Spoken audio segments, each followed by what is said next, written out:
Boa tarde, está no ar o RBV News edição tarde que leva você, internauta, os principais fatos do dia em Mato Grosso do Sul, no Brasil e também no mundo. Os irmãos Jairo Prado Marim, de 31 anos, e Leda Barbosa Loredo, de 36 anos, confessaram o assassinato do caseiro Ademir Gonçalves, de 48 anos, morto na madrugada de ontem em uma chácara em Campo Grande. O casal de irmãos confessou à polícia que matou Ademir com golpes de enxada no pescoço. De acordo com o delegado Dimitri Eric Palermo, os dois contaram à Polícia Civil que foram até a chácara onde o crime ocorreu para comprar drogas.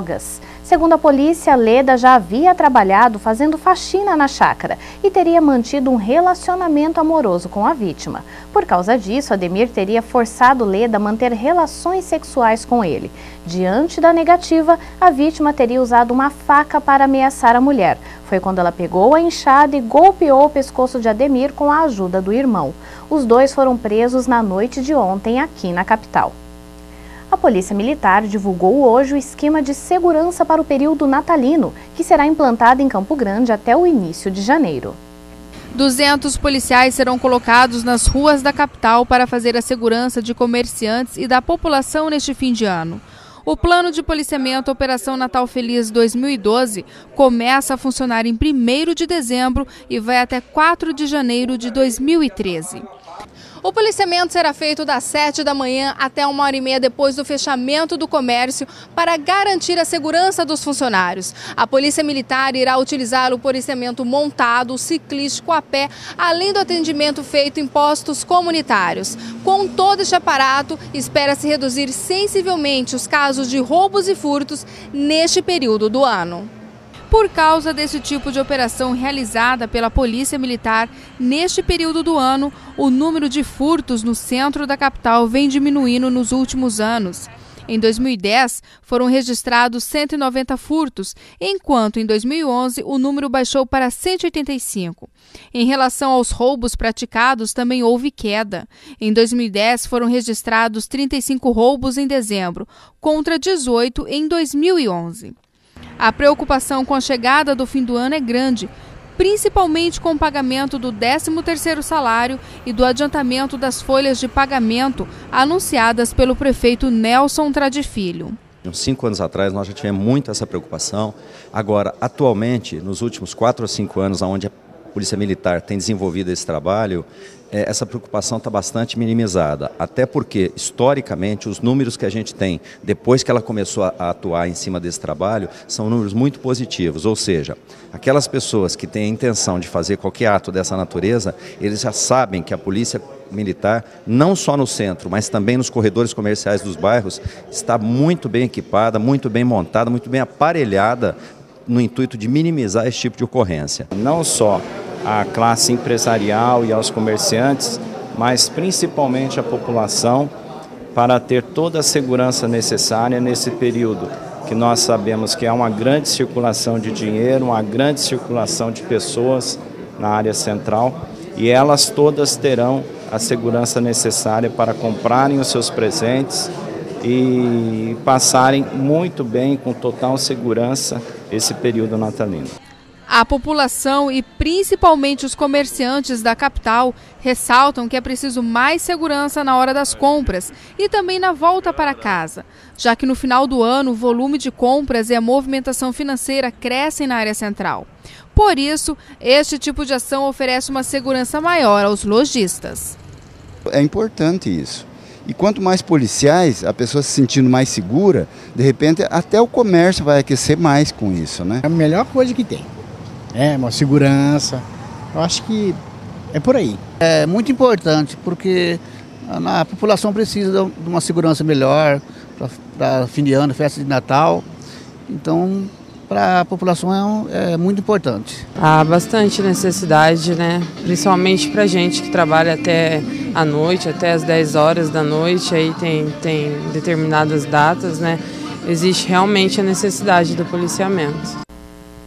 Hoje é comemorado o dia de Nossa Senhora das Graças, mas a comunidade do bairro Nova Lima, onde há uma igreja em homenagem à santa, antecipou os festejos no final de semana, com uma carreata que contou até com um triciclo gigante. Devoção e veneração a Nossa Senhora das Graças. O Dia da Santa, que é comemorado hoje, teve festa antecipada na paróquia que leva o nome da santa aqui na capital. E para um dia tão importante, mais de 500 pessoas saíram em carreata percorrendo 11 comunidades, levando a sua fé por onde passavam. E até o maior triciclo do mundo participou desta festa tão importante para os católicos. Daiane da Silva estava empolgada com o passeio. Divertido entrar no maior triciclo do mundo? Sim. E para Gelásio Lani, dono do maior triciclo do mundo, participar de uma celebração assim é importante.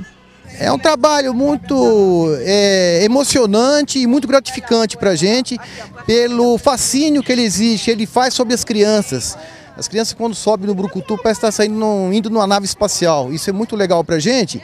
E o objetivo maior é fazer trabalhos sociais. Data em que na França de 1830, uma menina chamada Catarina recebeu a visão de Nossa Senhora com suas vestes brancas e seu manto azul, pedindo que fosse cunhada uma medalha com a cruz de Cristo e 12 estrelas que representavam os 12 apóstolos. Segundo o padre Sebastião Júnior Ferreira, desde então Nossa Senhora também é conhecida como Nossa Senhora da Medalha Milagrosa. E ao mesmo tempo ficou conhecida como Nossa Senhora da Medalha Milagrosa, porque muitas pessoas alcançam suas graças, milagres, servindo-se do uso adequado da medalha, que contém a imagem de Nossa Senhora das Graças. A medalha não é uma espécie de amuleto, mas ela nos recorda a importância da devoção à Nossa Senhora, mas uma devoção que sempre aponta... Para os católicos, a celebração deste dia é o reconhecimento dos milagres alcançados por meio de Nossa Senhora e que a adoração à Nossa Senhora das Graças é, na realidade, uma veneração. E o dia 27 é importantíssimo para nós. Ao celebrarmos Nossa Senhora das Graças, nós reconhecemos que as graças vêm de Deus. Nós a suplicamos, por meio de sua mãe, que ao longo da vida, do trajeto histórico de seu filho, aos pés da cruz com ele estava. Inclusive no Pentecostes, quando os apóstolos receberam o Espírito e partiam em missão, lá estava Maria Santíssima. Então a nossa devoção a Maria não é uma adoração. Ela é uma venera. E logo mais, às 7h30 da noite, acontece uma missa em homenagem à Santa, na Matriz, que fica na rua Henrique Barbosa Martins, número 575, no bairro Nova Lima. E no próximo bloco você confere os fatos internacionais. Nós já voltamos.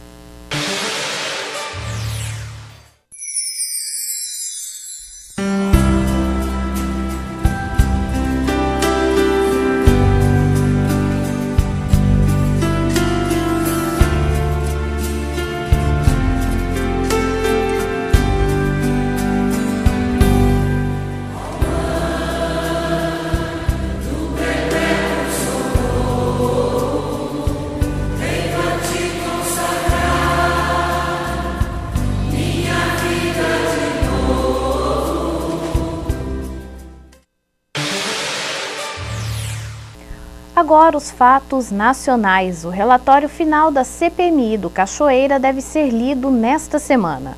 O texto do deputado Odair Cunha tem 4.800 páginas e está disponível no site da CPMI na internet. O relatório não é consenso e parte dos parlamentares promete a apresentação de voto em separado. O relator da CPI, deputado Odair Cunha, deve ler nesta quarta-feira o documento com as conclusões sobre a rede de influência de Carlos Cachoeira. Antes mesmo de ser lido, o relatório foi criticado por partidos da oposição e por aqueles considerados independentes. O PSDB, aliás, já anunciou que vai apresentar voto em separado. Em seu relatório, Odair Cunha pede o indiciamento de 46 pessoas, entre elas do contraventor, do governador de Goiás, Marconi Perillo, do prefeito de Palmas, Raul Filho, de Fernando Cavendish, dono da construtora Delta, e do deputado federal Carlos Alberto Lereia. Os dois pontos considerados mais polêmicos pelos parlamentares são o pedido do relator para investigar a atuação do Procurador-Geral da República, Roberto Gurgel, na Operação Vegas da Polícia Federal de 2009 e o indiciamento do jornalista Policarpo Júnior, da revista Veja. Como jogar fora os remédios que perderam a validade de forma segura, sem prejudicar o meio ambiente e a própria saúde? Não existem regras específicas para esse tipo de descarte, mas um projeto em análise na Comissão de Agricultura do Senado pode solucionar o problema. O que você faz com os medicamentos que não foram usados e acabaram perdendo a validade? Joga no lixo. Põe na sacolinha e coloca no lixo. Joga na pia. Joga no vaso, aí vai embora. A gente não prefere, a gente não tem opção, né? Acaba jogando no lixo doméstico. E falo, gente, onde que eu jogo isso? Eu ponho muito fogo. Soluções ecologicamente incorretas. Os resíduos de medicamentos podem poluir a água, o solo e prejudicar o meio ambiente. Alerta esse professor de Química da Universidade de Brasília. Os níveis de concentração, não são elevados, são baixos. O problema é que ainda não existem estudos, ou existem estudos em andamento, vamos dizer assim, com relação aos possíveis efeitos que essas espécies sob baixas concentrações podem causar, num indivíduo ou numa população, numa subpopulação. Ainda não existe uma regulamentação para o descarte correto de medicamentos. A Política Nacional de Resíduos Sólidos, aprovada em 2010, prevê que estados e municípios deverão estabelecer as próprias orientações para a destinação mais adequada do lixo. No Distrito Federal, enquanto não se definem regras fixas, as 22 inspetorias de saúde estão autorizadas a receber os medicamentos vencidos das residências. Todo o material é trazido para esta empresa terceirizada pelo governo. Aqui, os remédios que não servem mais para uso são incinerados naquela máquina. As cinzas são levadas para um aterro sanitário fora de Brasília. Todo o processo é controlado por computador para evitar a emissão de gases acima do que é permitido pela legislação. Caso haja algum erro no processo de incineração, o próprio sistema acerta todo o processo para que não haja emissão de poluentes. O processo de incineração ele reduz em mais de 90% o volume do resíduo tratado. Hoje a incineração é considerada pelos especialistas como a técnica mais correta para o descarte de medicamentos. O problema é saber de quem é a responsabilidade pelo remédio jogado fora. Um projeto em discussão no Senado pretende obrigar os fabricantes, importadores, distribuidores e comerciantes a organizar um sistema para receber dos consumidores os produtos que perderam a validade. Os próprios laboratórios fazerem um acordo com as farmácias e terem depósitos especiais para que se depositem esses rejeitos nesses lugares e vão ter uma coleta especial. Não acredito que isso vai encarecer de maneira nenhuma e é uma obrigação que o laboratório tem. A lógica, por enquanto, é entregar para a vigilância sanitária. Não dispõe em nenhum lugar que não seja vigilância, até que as drogarias comecem a receber esses medicamentos. Mais esporte na escola. Para ajudar no desenvolvimento motor, estimular hábitos saudáveis e favorecer a socialização das crianças, um projeto de lei em discussão pode dobrar a carga horária das aulas de educação física. A bola pode até parar longe da trave adversária, mas para os estudantes desta escola pública do Distrito Federal, o gol não é o mais importante. Aqui, as aulas de educação física são um momento de socialização e de estímulo à prática de esportes como futebol, natação e ginástica artística. A Lei de Diretrizes e Bases da Educação dá a cada instituição autonomia para definir a carga horária das disciplinas. A educação física costuma receber importância reduzida e, na maioria das escolas, acaba sendo realizada apenas uma vez por semana durante 1 hora. No caso aqui da Escola Parque, nós recebemos os alunos das escolas tributárias. São escolas que ficam nas proximidades e que vêm nessa faixa etária uma vez por semana apenas fazer aula conosco aqui. Um projeto de lei do Senado estabelece carga horária mínima para a educação física. Caso seja aprovado, as escolas de ensino fundamental e médio serão obrigadas a oferecer 2 horas de aula por semana. É uma forma de ajudar no desenvolvimento motor deles e de estimular hábitos saudáveis. Nada melhor do que a escola ser o berço da formação dos atletas, daqueles que querem competir, mas sobretudo que vão reconhecendo que a qualidade de vida exige você ter uma preparação física permanente. Esse projeto é importantíssimo porque faz com que as crianças tenham acesso, né, ao esporte, e o esporte, de modo geral, é uma coisa muito positiva na formação infantil, né? Para mim é mais do que importante, é fundamental. O desenvolvimento cognitivo, o desenvolvimento da inteligência, além de outros aspectos na formação do ser humano, está intimamente ligado, diretamente ligado ao movimento. E como pensam os maiores afetados pela mudança? Para essa turminha que já tem gosto por esporte, 2 horas de aula de educação física por semana vão ser garantia de saúde e diversão. Vai ser muito legal, porque a gente gosta muito daqui, porque aqui é um lugar que a gente pode aprender mais divertido. Educação física é uma das minhas aulas preferidas. E a gente pode aprender muito se divertindo aqui, jogando futebol, jogando queimado, praticando vários esportes aqui. Eu vou achar bom porque é bom educação física, você aprende esportes que você não conhece, você pode se divertir no mesmo tempo. Eu adoro a educação física. Gosto da natação, das atividades que a minha professora faz. Gosto muito. É ir lá e voltar, hein? É 2 e já!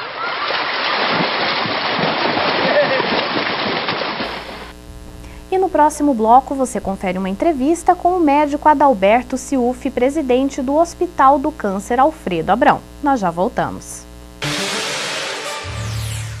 Nasce em Campo Grande, o mais completo portal de notícias de Mato Grosso do Sul. Economia, esporte, política, cultura e lazer. Notícias do estado, do país e do mundo. Além da Web TV trazendo matérias e insights ao vivo no decorrer da programação. Tudo isso sob o comando da mais completa equipe de jornalismo do estado, associada às maiores agências de notícias do Brasil e do mundo. RBV News. Aqui você sabe de tudo. Dificuldades para se comunicar? Não ouve bem os sons? Agora chegou a oportunidade. Ganhe qualidade de vida com as promoções do Centro Auditivo Grambel. São aparelhos auditivos com parcelas a partir de 10 de 190. Temos telefones amplificados, aparelhos com frequência modulada para ouvir melhor a TV. Completa linha de modernos aparelhos digitais importados e assistência técnica para várias marcas. Fazemos teste domiciliar sem compromisso. Centro Auditivo Grambel.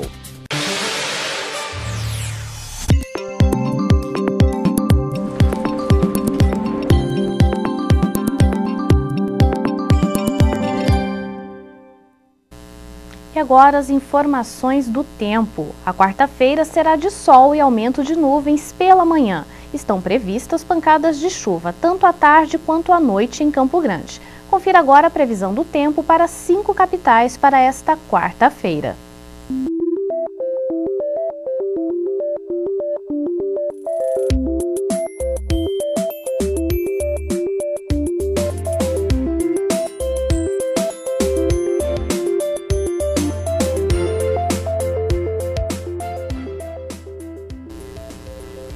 Hoje é o Dia Nacional de Combate ao Câncer.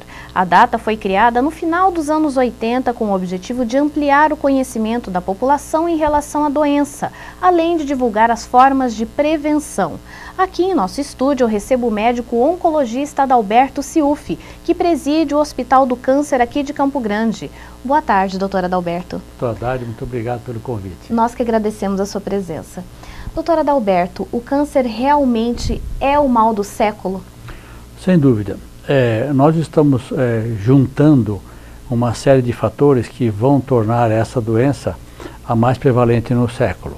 Porque hoje temos, além do diagnóstico precoce, como você bem disse, o conhecimento da população em relação à doença. Hoje nós conhecemos muito de como funciona a célula, porque todas as alterações que o tumor apresenta são decorrentes do que a célula deixou de fazer em benefício do bem-estar do corpo humano. Então, qualquer agressão que a célula recebe e ela não reage de acordo, você tem o início do desenvolvimento de um tumor.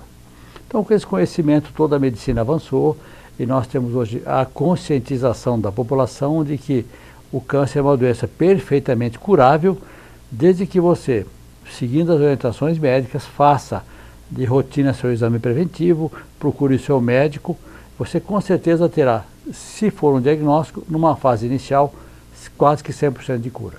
E existe algum motivo para essa doença, de repente, ter aumentado tantos casos, principalmente aqui no Brasil?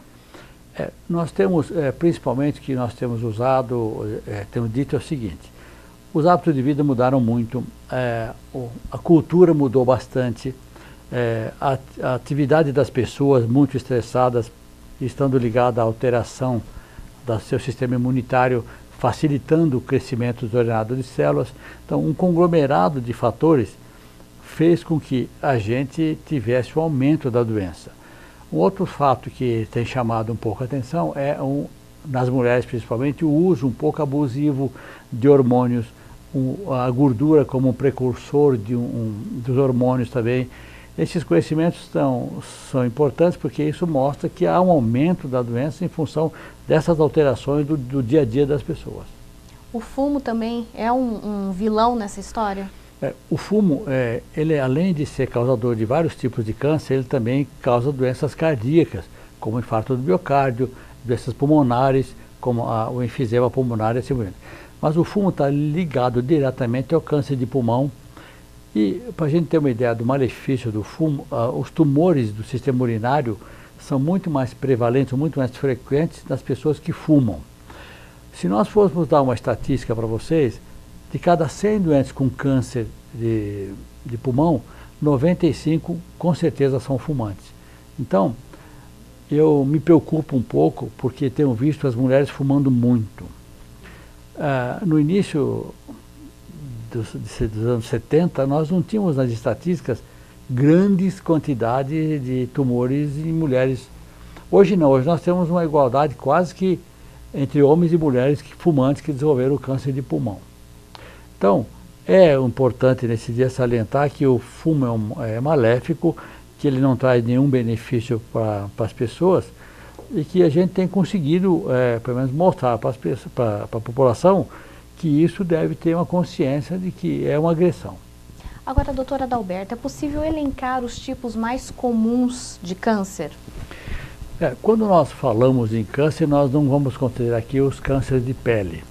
Nós vivemos numa área muito rural, exposta ao sol, mas esses tumores não são muito frequentes e também altamente curáveis. Então nós não vamos considerar os cânceres de pele. E na mulher o mais frequente hoje é o câncer da mama. Em segundo lugar, o câncer do colo do útero. No homem é o câncer da próstata, seguido do câncer de pulmão.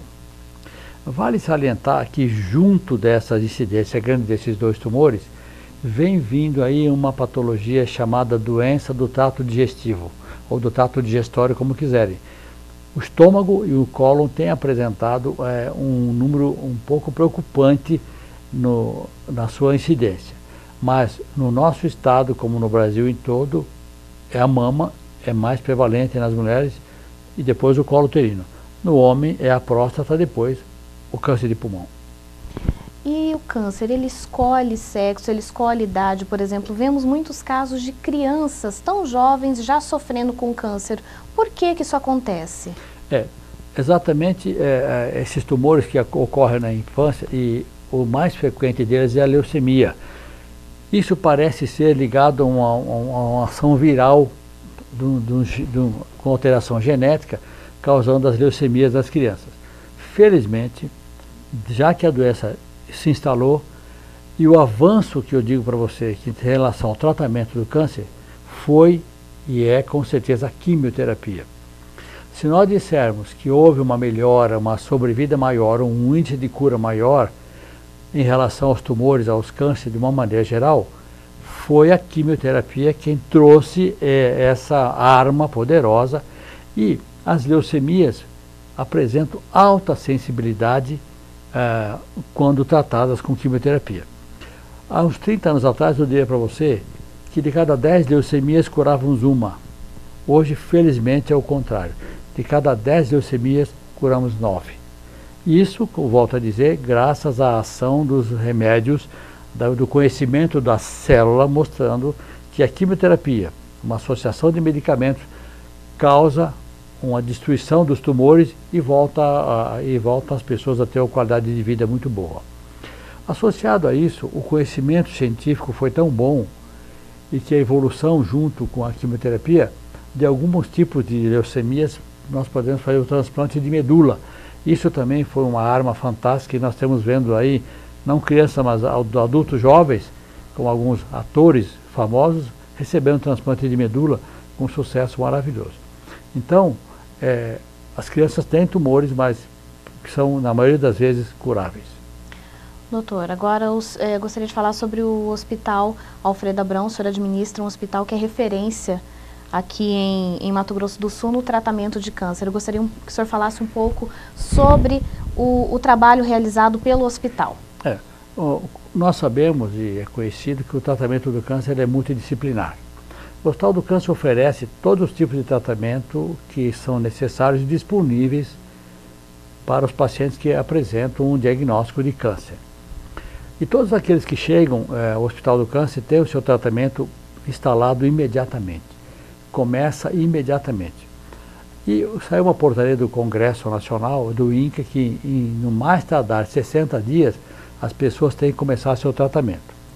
Felizmente, nós podemos dizer que nós aqui estamos muito na frente dessa portaria. Por quê? Os pacientes que procuram o Hospital do Câncer, que precisam realizar quimioterapia, têm início do seu tratamento imediato. Aqueles que precisam fazer radioterapia, eles são encaminhados, porque hoje existe o sistema de regulação, a Secretaria de Saúde recebe os pacientes que necessitam com a indicação médica de radioterapia e vai determinar onde ele fará. Mas isso é questão de 2, 3 dias já está iniciando o tratamento.